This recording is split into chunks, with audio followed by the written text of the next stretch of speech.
وصحبه وسلم تسليما كثيرا لا حول ولا قوة إلا بالله العلي العظيم. We were talking about the biography of Sayyidina Aisha, al-Mu'mineen, the mother of the believers, as-Siddiqa, radiallahu anha. May Allah be pleased with her.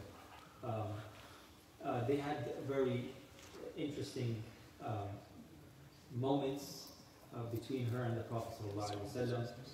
There were joyful moments. There were moments that of even going to the extent of teasing one another on certain occasions, such as the time of the Prophet ﷺ, just before he got sick, and during that sickness he died.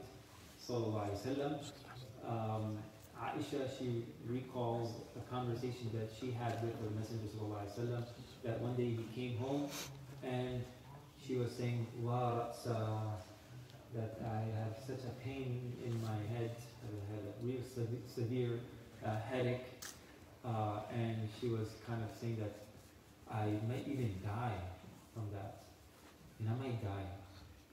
And the Prophet ﷺ comes in and he says, "Well, if you die, then I will bathe you, I will shroud you, I will pray janazah on you, and I will bury you if you die before me." And how does she respond like a wife? She says, "Oh, okay, now I get it. You want me to die first so you can go and have more time with the other wives?" And so, that was natural. And that just made her feel better, because before she was just laying down and complaining, and now there's bigger things to be worried about. But however, the Prophet ﷺ dies just a few days after that. So she says that was just before he got sick. She lived all the way until the age of, according to some 66 or 67, and she died in the Hijrah of 56 or 57. So that's how the scholars have mentioned, and others as well have different, but these are the two strongest. So she lived a long life after the Prophet ﷺ. So in many ways she was unique, and sometimes she will also kind of tell about her own self.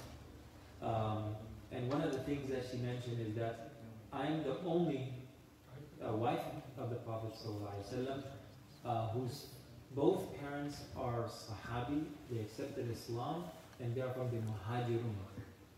So Abu Bakr as-Siddiq and Ruman both accepted Islam, and they were both from the early comers to Islam, and they both made Hijrah to Medina. And the Muhajir, that Hijrah was a great thing. It was something that it was kind of like an honor of those who actually did Hijrah from Mecca to Medina, and that will add a value to a person's Islam.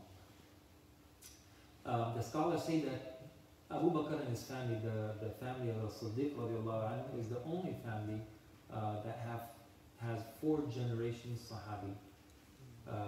The parents of Siddiq radiallahu anhu accepted Islam, his father.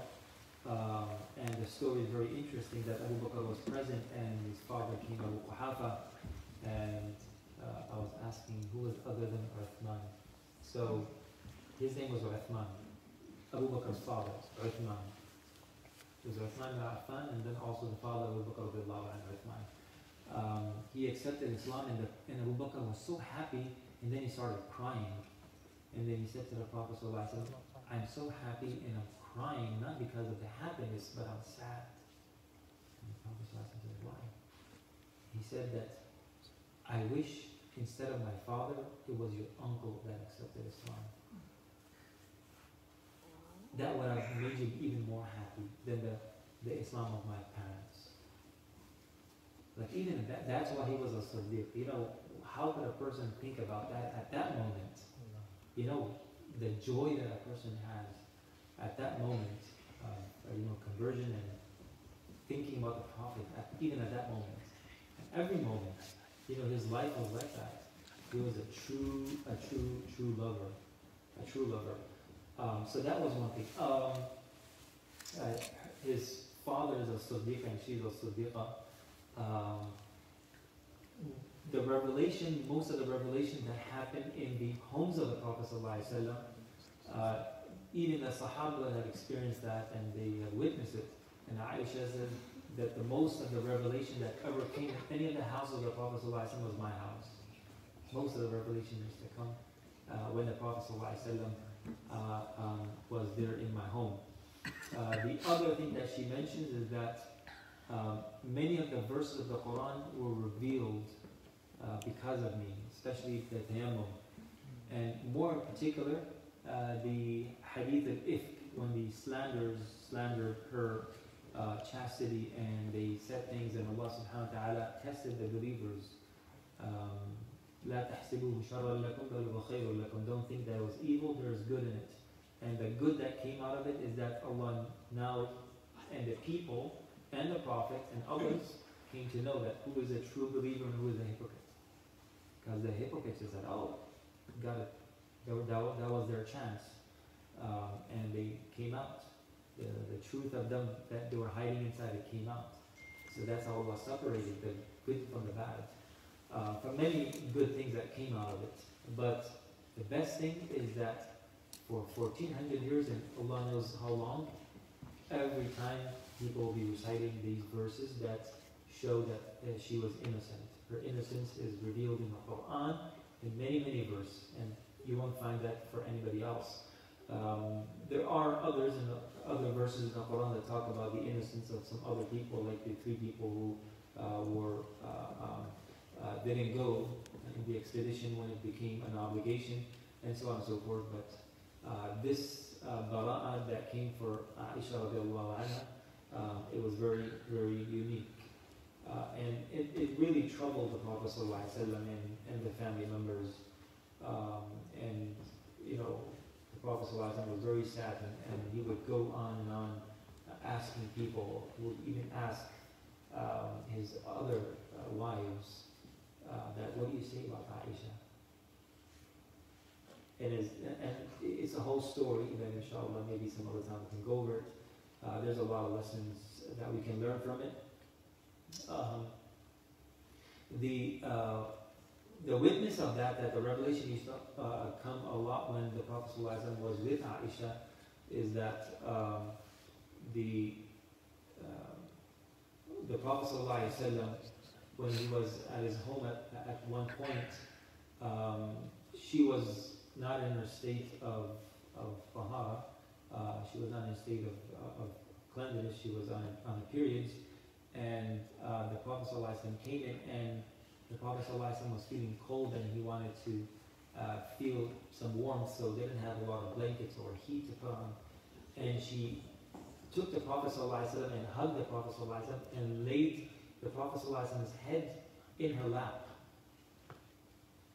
In that state, and still revelation came down to the Prophet ﷺ in that state. That was the extent of her piety and closeness to Allah subhanahu wa ta'ala and to the Messenger sallallahu alaihi wasallam, that it was very noticed that even people will recognize they used to go to the Prophet sallallahu alaihi wasallam's home sometimes for their needs if it was an emergency situation. But they will, if there's something that it was very important and they wanted the Prophet sallallahu alaihi wasallam's approval, they will wait for the turn of Aisha radiallahu anha when the Prophet sallallahu alaihi wasallam was with her, and they will ask.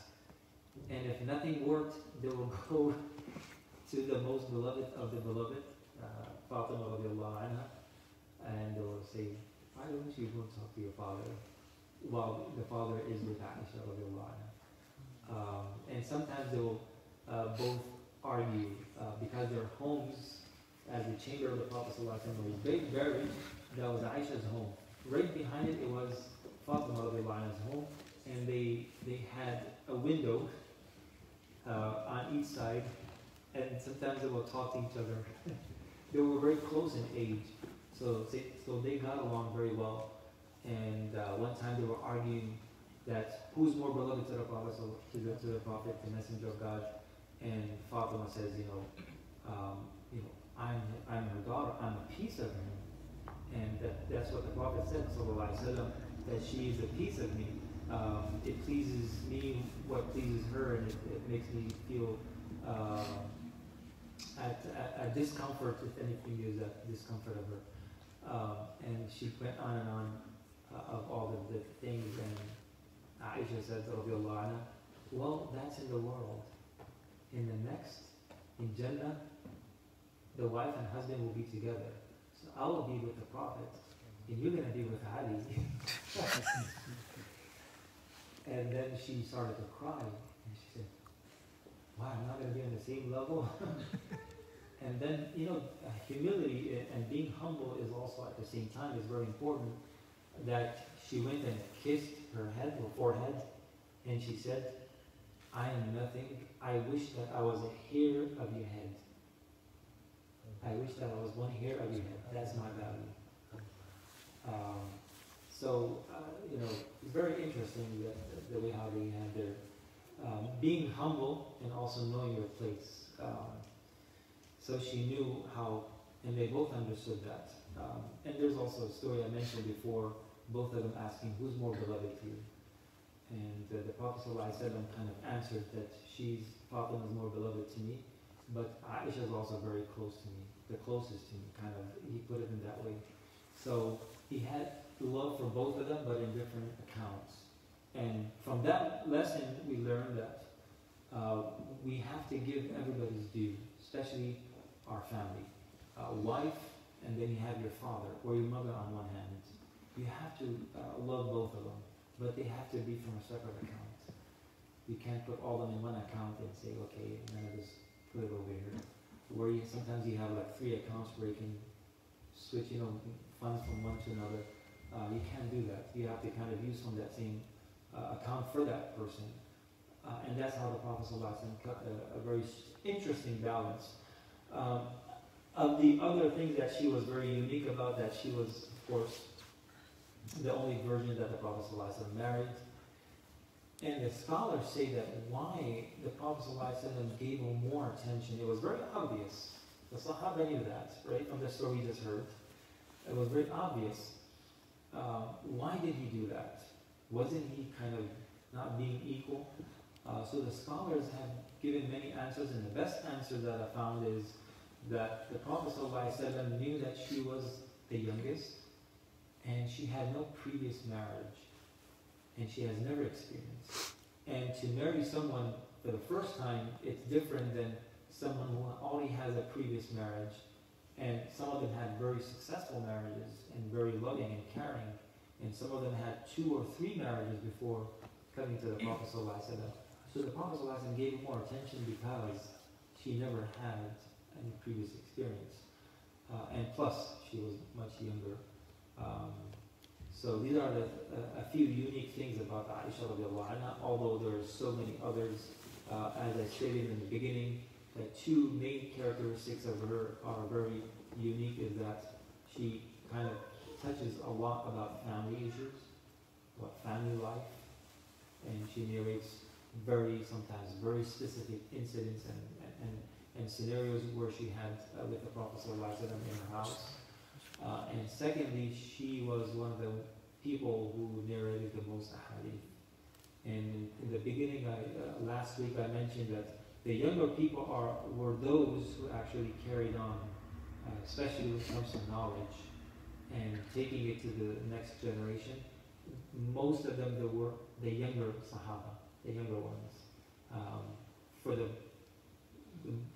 strongest reason was that they were very young, they were able to memorize, and then they also lived longer than many of the older Sahaba. So much so that she had so many students. That was her routine. That was her social activity that she always had. After the Prophet ﷺ passed away, she was just a teacher. She would teach, and of course she was always a person of ibadah, very generous. She would always give away things. Even she was fasting one day, she gave away, she said. And someone brought a nice lamb roasted, and for iftar, it was just a sudden thing. And then she said to the servant, "Is this good or the previous one?" Allah gave her something even better. So she was very generous in all those good qualities. We ask Allah subhanahu wa ta'ala to allow us to love the family of the Prophet ﷺ, and in particular also to follow them in their teachings that they left behind for us. رضي الله عنهن رضي الله عنهم. May Allah be pleased with all the family of the Prophet ﷺ and all his companions and all those who walked in his footsteps. وصلى الله وسلم على سيدنا محمد وعلى آله وصحبه أجمعين. Please make dua for Brother Aniso's father-in-law, his father-in-law, his father and sister Salina. Sister Salina's father-in-law. That he had a procedure this morning. Allah subhanahu wa ta'ala make it an easy recovery, and that he comes back to his home safe and sound in a state of well-being. Also for Sister Tiffany and Brother Naim. May Allah subhanahu wa ta'ala give him shifa, speed recovery, and also may Allah bless Brother Muzaffar who became a grandfather one more time. MashaAllah, his son had a daughter, Zahra An-Nur, the rose that is radiant. May Allah subhanahu wa ta'ala make the radiant. What is the dua? There's a dua that the Prophet ﷺ used to say. That may Allah subhanahu wa ta'ala allow the parents to see their obedience. وَبَلَغَ أَشُدَّهَا, that she reaches an age where she's strong and healthy. And barakallahu fil mawhub, may Allah bless the gift. وَشَكَرْنَا الْوَاهِدْ, and we all thank the giver, the one who gave this gift, Allah subhanahu wa ta'ala.